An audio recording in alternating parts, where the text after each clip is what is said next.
Paul McGuire Grimes, KSTP, Minneapolis, St. Paul. Michael Philemon, it is really great talking to both of you today. As a gay man who loves Christmas movies, I loved every single minute of this movie. So thank you so much. And you both have fantastic chemistry together. Thank you. Thank you. Yeah. Now, Michael, how often do you get scripts where you just get to play a gay character and the movie isn't about the hardships of being gay and you're not playing a token gay character? Thank you. Yes, it is so nice to be in a movie where I play the guy who has the problem, and that problem isn't about being gay. The movie is so wonderfully constructed to not have any homophobia, any shame, any gay trauma. It is not about coming out. And those kinds of stories all have their place, and they are all very important, and they've definitely had their time. But to make a movie that doesn't have that, I just bless you. Yes. To make a movie that has none of that was so fun and refreshing and delightful. It's just fun to watch as well. And just feeling like we could put, everyone can watch and enjoy this. And I just felt like that was such a great story. It was fantastic. Now, Philemon, you get to star in this cast of so many funny people, including Jennifer Coolidge. There was a point where I literally paused the film because I was laughing so hard. And I'm sure you can guess what line it was. Who was guilty of breaking and ruining the most takes in this film? I don't think anybody broke and ruined a take. Because one thing I can say, working with Jennifer Coolidge is a dream come true, and she is very funny. And sometimes she would actually just make herself laugh, and then it would make all of us laugh. And it was just this wonderful little moments. But also too, Aunt Sandy is that. She is very much Jennifer Coolidge. Jennifer Coolidge is Aunt Sandy. And sometimes we just got to, be in awe of what Aunt Sandy did. But no, we were all pretty good. Pretty good. I love hearing that. Oh, God, that's amazing. Now, Michael, do you have any just fun holiday traditions? And how do you de-stress around the holidays? Well, I love Christmas music. It's a thing.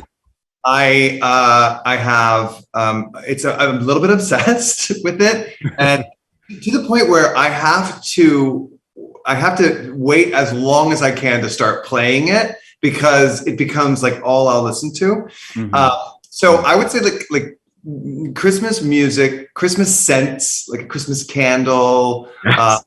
Christmas candies like peppermint bark, don't even get me started, things like that. And what was really fun, I have to say, what was really amazing about making this movie is we listened to Christmas music a lot.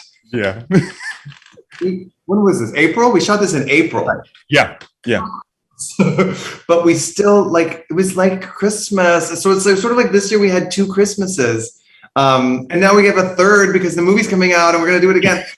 So I think for me, it's like Christmas music. I will go on these kicks where I'm like, oh, now I need to hear this person's rendition of "Oh Holy Night" and this person's, and I'm just going to listen to only Frank Sinatra Christmas music. I mean, Mariah Carey's whistle tones in "Oh Holy Night" are incredible. And then I broke yesterday because I turned on Kelly Clarkson's new Christmas CD, and it's fantastic. She has a new CD? Yes. So Wrapped in Red came out a couple of years ago, and she has a brand new one that came out this year, literally a week or 2 ago. Okay.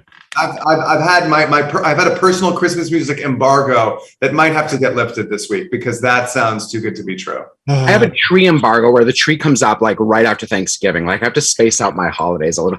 I know, Philemon, I'm jealous that you have your tree up, and you both are giving me Christmas vibes right now with the sweater weather. In Minnesota, it's chilly right now. Philemon, I want to know, I think that Christmas can be hard for kids sometimes who are gay to be around family and that stress. What advice do you have to kind of help navigate those times? Oh, I mean, for me growing up, I have a big family. I have a huge family. Believe it or not, all of us, it's 12. So with that being said, it is very stressful because you have many different personalities. You have many different people who, don't want this to eat or don't want to listen to that or don't want to watch this Christmas film. So I say just make time for yourself. If you want to sneak off, we have iPhones, iPads. If you want to go watch Frosty the Snowman, go watch Frosty the Snowman. Your siblings don't have to be involved. It's okay. So for me, I do that. I will literally be in my bedroom. Y'all done? Okay. I'll come back. So that's me. I love it. I got the wrap. I wish I could keep talking to both of you. I'm so glad that this movie exists, and I hope that people love it as much as I did. So thank you. Well, thank you so much, Paul. I appreciate it. Thank you. And check out that Kelly Clarkson CD. I got you. After this is done, I got you. Yes. Bye, guys. Thanks, Paul. Minneapolis, St. Paul, Kathy, Jennifer. It is a true honor talking to both of you today. I really love Single All the Way, so thank you so much. Yeah. We had a blast. Kathy, before we talk about the movie, I want to tell you that when I was a kid, I saw Sister Act 2 Back in the Habit, and it inspired me to join a church choir. And since then, I've been in many choirs and show choirs. And my husband and I played Joyful, Joyful at our wedding reception. So that movie just means the world to me. So thank you so much. I had so much fun on that movie. I had fun on both of them, but I think the second one, because of the kids, it was Lauryn Hill before she was Lauryn Hill. Mm-hmm. And I'm going to tell you a quick story. We were having lunch together and she was so smart and so philosophical. And I don't know, what was she, 17 at the time or 16? And she said, and then one day she was drawing something and I said, Lauren, what are you drawing? And she goes, I think it's going to be the cover for my album. I met these two guys and we might be doing an album. And in my head, I was like, oh, sweetheart, sure, you're doing an album. She's the greatest singer of all time. That is amazing. Oh, I hope we get a Sister Act 3, by the way. I've heard it's kind of in the works, but you are no stranger to these holiday movies as Hocus Pocus, again, iconic.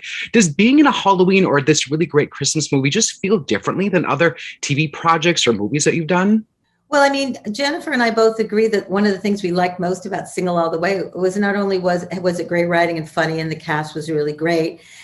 We loved that there was a gay love story, but I told the director and producer when they called to ask me, and I said, what I love about this is that it's not about them being gay. Nobody protests it. Nobody wants to send them away to a camp to not be gay anymore. There's not a grandma crying in the background. It's really not even an issue. They don't even bring it up that they're gay. It's just a love story, and it's at Christmas time, and I love Christmas. It's incredible. That's why I love that aspect of it. Now, Jennifer, do you have any good Christmas traditions? I feel like you would throw a really great Christmas party. Well, what happens is I'm all tired out for Christmas because I have a Halloween party and then I'm exhausted for like 3 months. But I've never been invited, so I don't know what her parties are. Jennifer, you don't get that invite in the mail. Look, well, it's in New Orleans, and Kathy's not one of my neighbors, but no, but I think if I had been invited to some of Kathy's parties, I got invited to one party in like 1995. Kathy had a big party, and I went, and never again. I don't know if I said something weird, but never again. No, but I think Christmas, actually it really pertains to this movie. I think being single at Christmas, I don't like it. So I don't know if I really want to celebrate it sometimes. Sometimes I'm with someone and then, but I don't know. I think it's hard to be single at Christmas. It's the one holiday where it's just kind of a big deal. You're like, you know what I mean? Like Halloween, like no one has to be with somebody on Halloween or St. Patty's Day, or whatever. But I don't know. Christmas is sort of, I don't know. I don't know. Who wants to be at church and hear Ave Maria solo as you sit in your pew alone? I don't know. I don't know. You know what I mean? Or, I don't know. I don't think it's very good. So, but if I have any quick Christmas traditions, I light a lot of candles. I love it. Candles. I love it. I got the rap. I wish I could keep talking to both of you. This is phenomenal. Jennifer, you were so brilliant in The White Lotus. We were obsessed with that series, and you better get that Emmy for that performance. It was Best so acting ever. Yes, She should incredible. Jennifer. She should get the Tony and the Oscar for that performance. You got all of it. I mean, special category. Incredible. Thank you guys both today. I appreciate it. Thank you. Paul McGuire Grimes, KSTP, Minneapolis, St. Paul. Jennifer, it is so great talking to you today. I love this movie. I was grinning ear to ear the entire time. I love Christmas movies. I'm gay. It was all at my alley. And I want to tell you, Schitt's Creek means the absolute world to me. And it just touches the soul in a way that's just hard to describe. So thank you and Dan for that as well. Oh, Paul, hi. Hi. Thank you for that. Oh my God, you're welcome. I got emotional watching this movie too, and I'm in it. So I think that's one thing. If even if you've been on set all day and then you have something to take away from it too. Now, between this and Schitt's Creek, you get to star in these unabashedly positive and romantic pieces about gay characters. What has been the feedback like from fans? And does that then, transpire you to take on different projects moving forward, depending on how meaningful that is? The Schitt's Creek, and I hope that Single All the Way will do the same for people. I can't tell you how lovely it is to hear that feedback from people, and people message me all the time. And, everyone in the cast of Schitt's Creek gets such incredible feedback, and it's very special and it means a lot. And with this movie, to just have a sweet, normalized family rom-com, but it's also Netflix's first gay rom-com. Right. Felt like a project I really wanted to be a part of. So. Oh, absolutely. And I wanted to play the snarky sister. Yes, and that's the best kind of role. Now, you are such a funny actress. What do you then take away from sharing scenes with Kathy Najimy and Jennifer Coolidge? Yeah, I know. This is the thing. When I found out that Kathy and Jennifer were going to be in it, I was nervous, and I was also so excited to meet them. They are effortlessly funny. That's the thing about it. I mean, Kathy is this fun, mischievous, like you wish you were best friends in high school with her. And Jennifer doesn't even have to do anything. She can have no dialogue and no blocking and still be the funniest person in the room. It's phenomenal to be in their presence. It was so cool.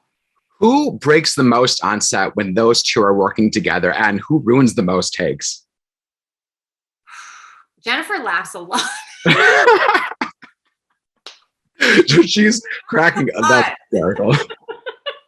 But in the dinner scene where she comes in, Aunt Sandy breezes in. I mean, all of us were just doing everything we could to just not. It's the second they'd say cut, we would all just fall apart because she was so funny. The way she's just like from Grindr. I mean, it's just. I had to pause the movie. My husband was in another room because he had to do some work, and I paused it because I was laughing so hard at that specific line. And he was like, "It must have been really good. You were laughing the whole time." I'm like, yes, it's really great. Yeah. Now, do you have any Christmas traditions that you were looking forward to this year, and how do you de-stress around the holidays? Here's how I de-stress around the holidays. Now that I'm an adultish, I was doing the dinner. Now I do the dinner, and I was deeply stressed about getting all the elements on the plate and hot and the blah, blah, blah. So now what I do is I do it all in a pie. It's called a hodgepodge pie. Okay. It's a turkey dinner, a stuffing, potatoes, everything in a pie. So do you have like quadrants? Like here's the mashed potato quadrant? All mixed in together, and then you serve it with some fresh greens, and you call it a Christmas. That is phenomenal. Like I kind of want to try that. You got it. You're like, here it is. It's all hot because it's all in the pie. I mean, it's kind of like a pot pie. That's hysterical. Oh my God, I love it. Do you have any favorite Christmas songs? I mean, Mariah Carey, obviously, All I Want for Christmas. A lot of the traditional ones, because I have an 11-year-old, I've been saturated heavily in them, and they're a bit triggering. I like the Ariana Grande one. What's the Ariana one? Oh shoot, there's a couple of ones. Yeah. Jennifer, I got the wrap. This has been fantastic. I love talking to you. Thank you so much. I appreciate it. Bye, Paul. Bye. Thank you.